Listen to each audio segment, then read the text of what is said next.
ஆண்டவரும் இரட்சகருமாகிய இயேசு கிறிஸ்துவின் நாமத்தினாலே உங்களை வாழ்த்துகிறேன். கர்த்தர் ஆசீர்வதிப்பாராக. எனக்கு அருமையானவர்களே, ஏசாயா 62வது அதிகாரத்தில் ஒரு சில வசனங்களை நாம் தியானிக்க கர்த்தர் கிருபை செய்வாராக.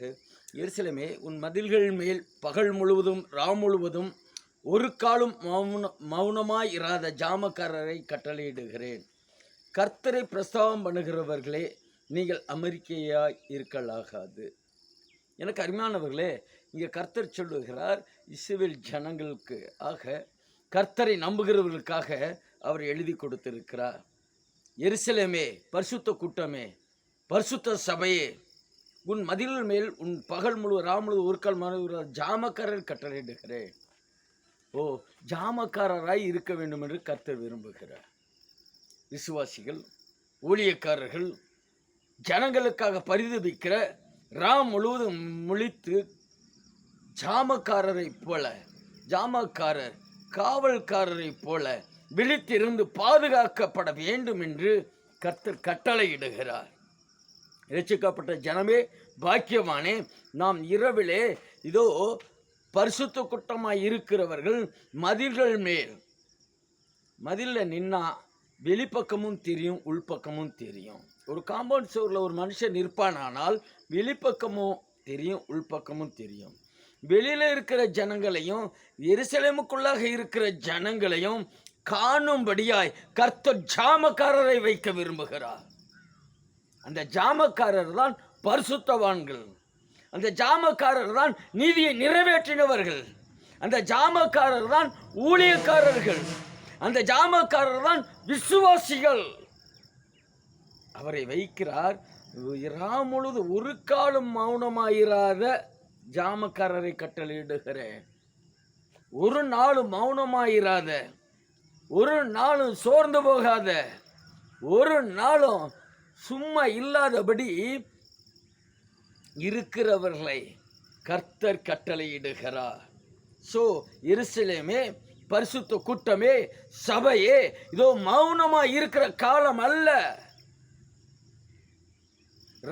முழுவதும்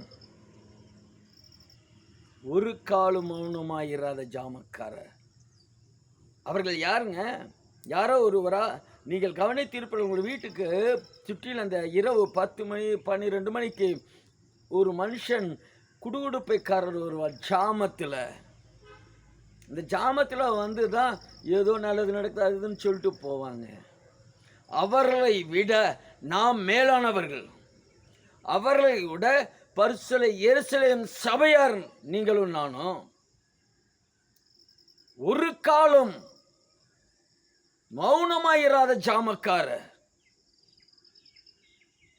எனக்கு அருமையானவர்களே, அந்த ஜாமக்காரர் செய்ய வேண்டிய வேலை, கர்த்தரை பிரஸ்தாபம் பண்ணுகிறவர்களே, நீங்கள் அமெரிக்கையால் இருக்கலாகாது. கர்த்தரை பிரஸ்தாபம் பண்ணணும். அதுதான் கர்த்தர் விரும்புகிற காரியம். சங்கீதம் 105 வேதம் சொல்கிறது அல்லவா, கர்த்தரை துதித்து அவர் நாமத்தை பிரஸ்தாபப்படுத்தி அவர் செய்கைகளை பிரசித்தப்படுத்துங்கள். எதற்காக கொடுக்கப்படுகிறது? இதை செய்ய வேண்டும் என்பதற்காக. பரிசுத்தவான்கள், நீதிமான்கள், பரிசுத்த ஊழியக்காரர்கள் முழுவதும் ஜெபித்து அவர் நாமத்தை பிரஸ்தாபப்படுத்த வேண்டும். அதுதான் செய்யணுங்க. நான் அடிக்கடி ஒரு சில நேரம் விசுவாசம், கிரியை இல்லாத விசுவாசம் செத்த விசுவாசம். யாரெல்லாம் அந்த ஒவ்வொரு நாள் கிரியை இல்லாதபடியாக இருக்கிறார்களோ, கர்த்தர் நாமத்தை பிரஸ்தாபப்படுத்தபடி அவர் கிரியைகளை சொல்லாதபடியாக இருக்கிறார்களோ, அவர்கள் செத்தவர்களை போல அல்லவா? எதற்காக? செத்து போன, மரித்து போன, பாவத்தில் மரித்து போன வாழ்க்கை தூக்கி எடுத்தாரே, அந்த தெய்வத்திற்கு சாட்சியாக இருப்போம். அவரை பிரஸ்தாபப்படுத்துவோம், அவரை மகிமைப்படுத்துவோம்.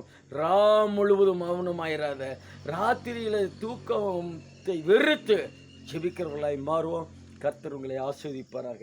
எங்களுக்காக ஜெபித்துக் கொள்ளுங்கள். வருகிற ஸ்தோத்திர 4ஆம் தேதி இந்த லிபனான் ஜெபத்தோட்டம் 10 மணிக்கு ஆரம்பித்து 2 மணிக்கு முடியும். லிபனான் ஜெபத்தோட்டம் பால்பனை, சிறுமலை ரோடு, ரெண்டலை பாறை, திண்டுக்கல் என்கிற ஸ்தலத்தில் இரவு ஜெபம் இருக்கிறது. வாரங்களை இணைந்து ஜெபிப்போம். இரவில் ஜெபிப்போம். இயேசு ஜெபித்தார், நாம் அவரை போல் ஜெபிப்போம். ஜெயத்தை சுதந்தரிப்போம். ஆமென்.